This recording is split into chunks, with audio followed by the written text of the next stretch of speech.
All right. So ఇప్పుడు మన producer Dil Raju గారు మాట్లాడతారు. దిల్ రాజు గారు, ఓవర్ టు యూ సార్. అందరికి నమస్కారం. బన్నీ ఎప్పుడు నన్ను ఆట పట్టించేవాడు, సార్ మన బ్యానర్లో మీరు మాస్ సినిమా తీయలేరు అని. 25th film Bunny highest grosser mass cinema అయింది.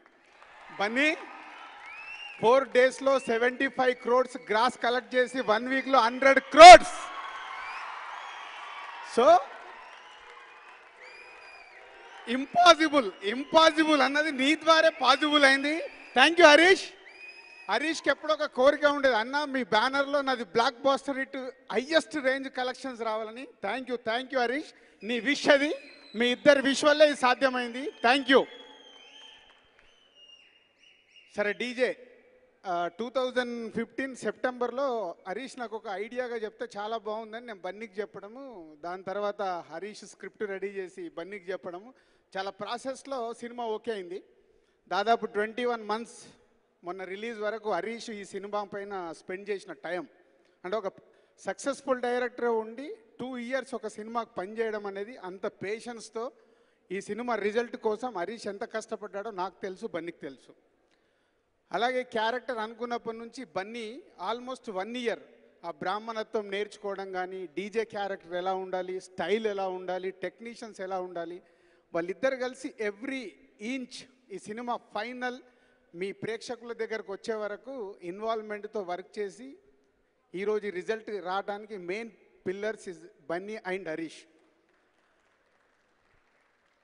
నేను ఇది ఎందుకు చెప్పాల్సి వస్తుందంటే, సినిమాకి ట్రావెల్ అయ్యాము, కష్టపడ్డాము. ప్రతి ఒక్క సినిమాకి ప్రతి దర్శకుడు, ప్రతి హీరో ఒక సినిమాకు దాదాపు 1 year నుంచి 1.5 year వాళ్ళ బ్లడ్ పెట్టి సినిమా చేస్తారు. June 23rd మొన్న సినిమా రిలీజ్ రోజు ఫస్ట్ ఎర్లీ మార్నింగ్ 3:30 నాకు అమెరికా నుంచి కాల్ వచ్చింది. సినిమా చూసి అక్కడ ముందు షో కంప్లీట్ అయింది. 3:30కి నిద్రలోనే సో అక్కడ షో జరుగుతుంది కాబట్టి ఎప్పుడు ఫోన్ మోగితే అప్పుడు లేపాలని రెడీగా ఉన్నాను.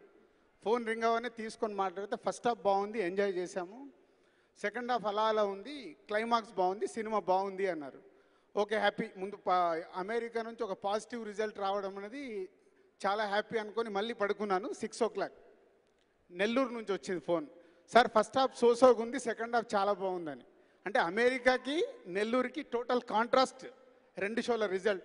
తర్వాత మహబూబ్ నగర్, తర్వాత వెస్ట్ గోదావరి, ఇలా మార్నింగ్ యునానిమస్గా టాక్ వస్తూనే ఉంది. తర్వాత ప్రసాద్ ఐమాక్స్కి వెళ్ళి చూశాను, అక్కడి నుంచి సంధ్యాకి వెళ్ళాము అందరము, అక్కడి నుంచి మళ్ళీ ఈవినింగ్ శ్రీరాములు.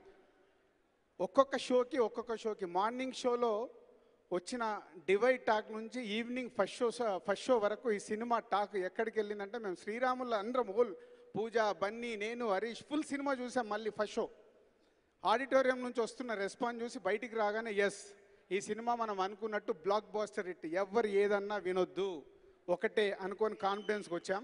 సో అది వాళ్ళ ప్రూవ్ అయింది, దాని గురించి డిస్కషన్ లేదు. మా బ్యానర్లో 25th ఫిలిం ఫస్ట్ వీక్లోనే 100 crores గ్రాస్ కలెక్ట్ చేస్తుంటే ఇంతకు మించి సమాధానం ఏమీ లేదు సినిమా విషయంలో. పోతే నాది అందరికీ ఒక రిక్వెస్ట్, 25 సినిమాలు తీసాము, మా బ్యానర్లో అందరు హీరోలు పనిచేశారు, అందరు హీరోలతో మేము వర్క్ చేసాము, ఇంకా ప్రతి ఒక్క హీరోతో ఈ సంస్థలో సినిమాలు తీయాలి. ఈరోజు సోషల్ మీడియాలో అభిమానులు కావచ్చు, ఏ హీరో అభిమానులన్నా కానీ మనని మనం తక్కువ చేసుకోవచ్చు. ఎందుకంటే ఈరోజు బాహుబలి, దాని తర్వాత ఒక డీజే గురించి బాంబే నుంచి వాళ్ళు ట్వీట్లు చేస్తున్నారు. బాంబే గురించి ఏం ట్వీట్లు చేశారు 2 days బ్యాక్, కంపారిజన్ ఆ సినిమాకి డీజే సినిమా చూసుకొని హిందీ సినిమాలు చూడండి, అలా తీయండి అని. అది మన తెలుగు సినిమా స్టామినా. మనని మనం తక్కువ చేసుకోవద్దు. ప్రతి ఒక్క హీరో సినిమాలు మనకి బాగా ఆడాలి, ఒక్కరిని మించిన ఒక్క సినిమా గ్రాసర్స్ పెరగాలి, నెక్స్ట్ వచ్చే సినిమా డీజే తర్వాత దీనిపైన గ్రాస్ పెరగాలి. అలా ప్రతి సినిమా పెరుగుతూ మన తెలుగు సినిమా స్టాండర్డ్ పెరగాలి. కానీ మనం ఏ హీరో అభిమానులు కానీ ఒక హీరోని తక్కువ చేసుకోవద్దు. ఎందుకంటే మనం అందరం తెలుగు వాళ్ళం, మన సినిమా స్టామినా పెంచండి దయచేసి. ప్రతి ఒక్క అభిమానికి నా రిక్వెస్ట్. Thank you.